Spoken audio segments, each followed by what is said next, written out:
ما د قرآن کریم فرقان حمید د سورت قصص آیت نمبر 25 د آیات مبارک مختصر صحیح سا تلاوت کا دغی آیات مبارک پا دغی حصی کے یو غټ پس منظر پروت تے چې دغی آیات مبارک پا دغی حصے باندی پاسان سر پوی شو خو لیکن اغی لوی پس منظر و د تفسیر نبز مختصر غندی دغی آیات مقصود باندی پویدو د پارا یو دو درئی خبر عرض کم اصل کی حضرت سیدنا موسی علیہ السلام مبارک روانو پلار باندی او د بنی اسرائیلو چکم مشر و مقتدا تیر شوی دی چاغی تا فرعون ویلیشی داغی سبازی خبروں پا بنیاد باندی چی موسی علیہ السلام مبارک دو معشومان خلاصول و اغیو لی چپیڑ ورکڑا اغیو معشوم مرشو د قبطیانو نو حضرت موسی علیہ السلام مبارک خپل ځان باندې ویریدو نو دی مبارکو د خپل دغه علاقې د فرعونیانو نه روان شو چې دغه علاقه پرېږدم خو په لنډه توګه دا چې کله لار باندې روانو نو څه زنانه داسې کوی ته ولاړې وې چې د هغې نه د اوبو د لوښو ډکولو اراده یې وه خو هلته ماحول داسې جوړو تفصیل کې بنظم چې دغه دوه جینکې خوا باندې ولاړې دي په سایډ باندې ولاړې دي او د خپل لوښي نشي ډکولی نو موسی علیہ السلام مبارک راغی او دغه لوښي د زنانوی د اوبو نه ډک کړل او چې کوم د اوبو مشکل د دغه دوو جینکو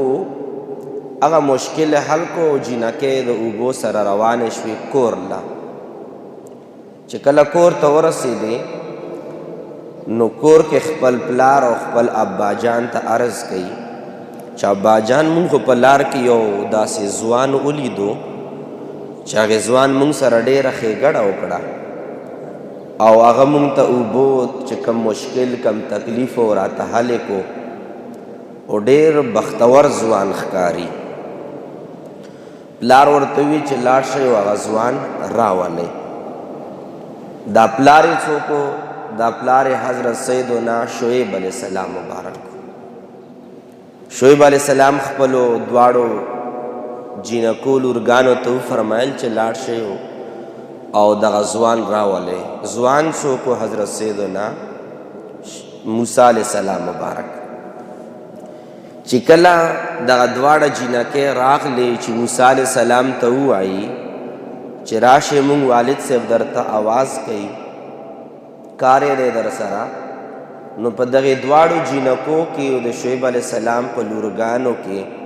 چې کله راغلی او موسی علیہ السلام ته د خپل پلار شعیب علیہ السلام پیغام وړاندې کولو نو رب العالمین هغه انداز قرآن کریم کې نقل کو چې کم انداز باندې د شعیب علیہ السلام لور راغلا او موسی علیہ السلام مبارک ته خبره وړاندې کوله چې پلار مه درته آواز کوي لږ راشه نو کم انداز باندې دغه لور راغلی وه هغه انداز خدای پاک دومره زیات خوښ شو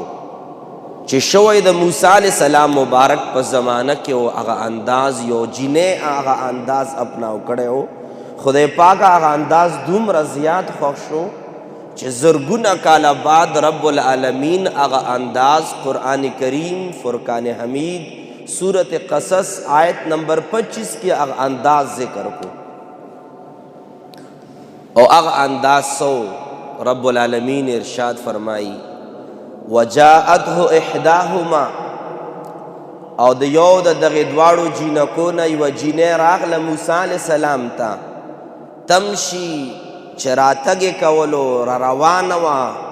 علی استحیاء په داسې انداز باندې چې د دغې جینۍ انداز د حیا نه ډک انداز و. رب العالمین د دغې حیا نه ډک انداز پته نه چې شعیب علیہ السلام مبارک دغې لور به په کم انداز باندې حضرت سیدنا موسی علیہ السلام ته آواز کړی وي چې راشه ابا جان مغواړي.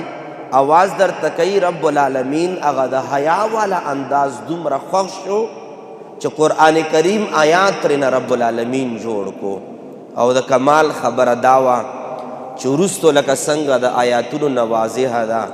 چې موسی علیہ السلام مبارک ته حضرت سیدنا شعیب علیہ السلام ارشاد فرمائی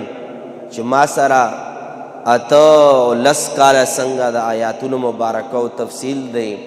مختصر دا چې ورته فرمایل ما سره وخت تیر کا او زه خپله لور به په یوه په نکاح کې درکم.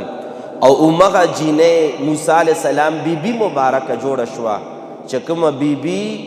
د حیا په انداز باندې موسی علیہ السلام ته راغلې وه. همغه جینۍ د موسی علیہ السلام او د پیغمبر خدا بیبي مبارکه جوړه شوه. د هغې نبی بیبي جوړه شوه چې کم نبی ته رب العالمین کلیم الله ارشاد فرمائی. د هغې نبی بیبي جوړه شوه چې څوک د یو عظیم کتاب خاوند جوړ شو چې تورات ورته ویلی شي. د هغې نبی بیبي جوړه شوه چې چا موسی علیہ السلام مبارک هغې هستۍ بیبي مبارکه جوړه شوه چې هغه هستی چې رب العالمین د 40 ورځو دپاره خپل میلمستیا کې کوهی طور ته راغوښتی و. هغې موسی علیہ السلام بیبي څوک جوړه شوه؟ د حیا نه ډکه بیبي دا د حضرت موسی علیہ السلام مبارک په نصیبه باندې جوړه شوه.